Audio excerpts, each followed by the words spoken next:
Hi, this is Georgia Proctor. Today I'll be presenting my multimedia project about the nutritional effects on aging. I chose this topic because I used to work in a nursing home where I saw how diet and nutrition directly affected residents' well being and quality of life, and I've always found it very interesting. As we age, our nutritional needs change. Nutritional effects on aging refers to how diet, metabolism, and nutrient intake influence our physical and mental functioning over time. Malnutrition and poor diet quality are major concerns for older adults, not just because of appetite loss or chronic illness, but also because of medication side effects, social isolation, and financial issues. According to the National Institute on Aging, almost 1 in 3 older adults are at risk for malnutrition. This matters a lot because what we eat can slow or accelerate the aging process that we all face. Physically, aging brings natural decline. We lose muscle mass, our metabolism slows, bones weaken, and senses like taste, smell, hearing, and sight may dull, which can affect our appetite. Organ systems also become a lot less efficient. For example, the digestive system absorbs nutrients like vitamin B12, calcium, and vitamin D less effectively. These are all normal parts of aging, but good nutrition can slow these changes, and poor nutrition can speed up these changes. Cognitively, normal aging brings slower processing and mild short-term memory loss. However, things like vocabulary, knowledge, and wisdom usually stay strong in aging adults. Our brains rem- excuse me, our brains remain capable of learning new things, especially when we stay mentally and nutritionally active. This is called cognitive plasticity. Diets such as ones that are rich in omega 3 fatty acids, antioxidants, and vitamins are linked to sharper memory and better problem solving issues throughout the life. Socially, later in life is a time for reflection and connection.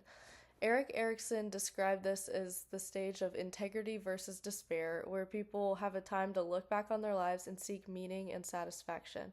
Many older adults value relationships, community, and emotional stability due to this. However, factors like retirement, mobility issues, or loss of loved ones can reduce their social engagement, and that can indirectly affect their nutrition and mental health.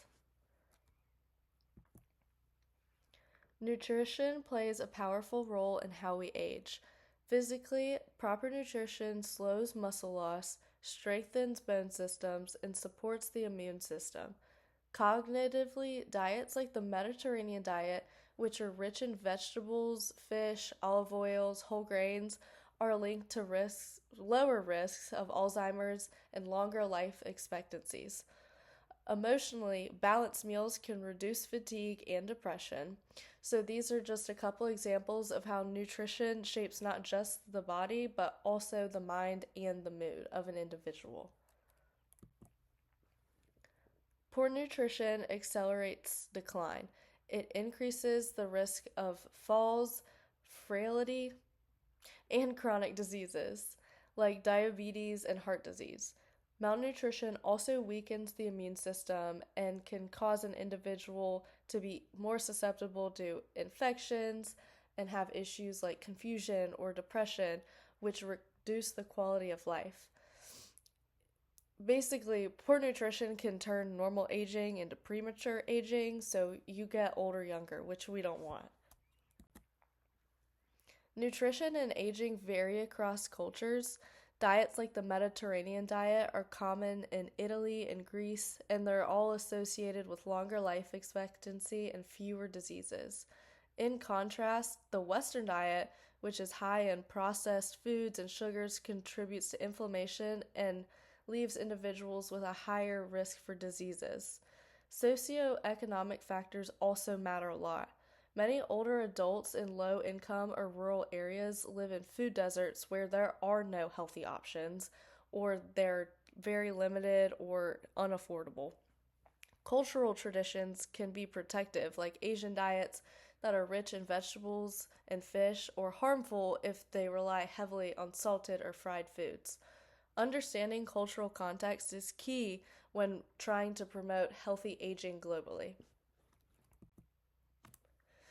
Prevention and intervention are vital. Prevention means teaching healthy eating habits early, since nutrition's effects are cumulative. You have to start off having good nutrition. It can't just be a major change in your life, which will be helpful, but realistically, you want to always treat your body right and eat good foods. Intervention includes screening older adults for malnutrition and providing supplements like vitamin D or B12 when it's needed.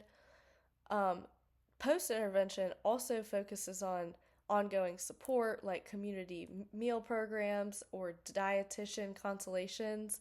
There's programs like Meals on Wheels that improve diet quality and provide social interaction, which also emotionally and cognitively helps the aging population. Healthy aging isn't just about living longer, but it's also about living better and feeling better. Balanced nutrition supports physical strength, mental clarity, and emotional stability. Simple habits like eating more fruits and vegetables, drinking lots of water, and getting a lot of protein daily can dramatically improve everyday function.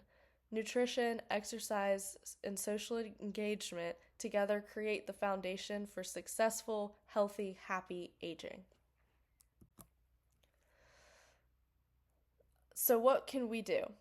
Encourage plant based diets, nutrient dense diets, promote hydration and regular physical activity, provide culturally sensitive meal plans that balance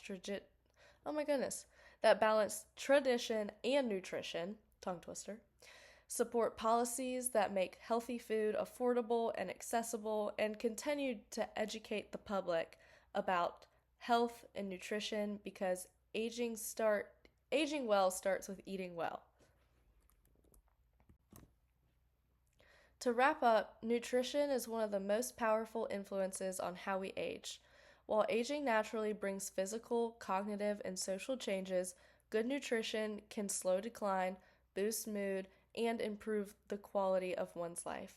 Poor nutrition, on the other hand, accelerates diseases and disability. Early prevention, timely intervention, and strong community support are key to helping every adult age with dignity, health, and vitality. Lastly, here are some references I included. I wanted to shout out Current Aging in Science. This was a really helpful article. It went a lot into the effects that different diets have on the body, which is super helpful. And lastly, Aging and Health from the World Health Organization um, was a great was a great article. It also had a lot about diets, and it wasn't just about the aging population, but also all ages, which was really helpful, and I suggest anybody check it out. But thank you for listening. I hope this presentation encourages you how to think about how nutrition shapes not just how long we live, but how well we live.